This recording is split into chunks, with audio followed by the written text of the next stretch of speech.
తీసుకుంటారు. కొందరికి లోనే ఉండదు, కొందరికి బ్యాంక్ అకౌంటే లేదు.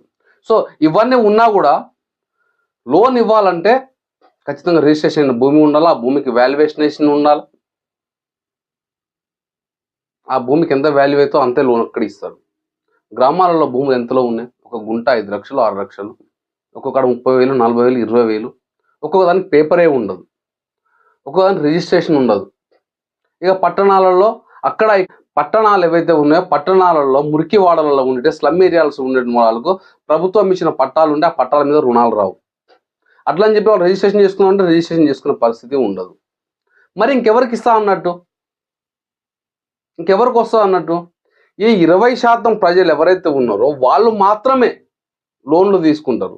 ఈ మామూలు వాళ్ళు తీసుకోరు. ఎందుకంటే మీకు ₹1,00,000 2 లక్షలు 50,000 లోన్ తీసుకుంటేనే కట్టాలంటే తలకిందులు అవుతుంది. ఎందుకంటే వాడు సంపాదించేది రోజుకు 300 400 అయితే అందులోకెళ్ళి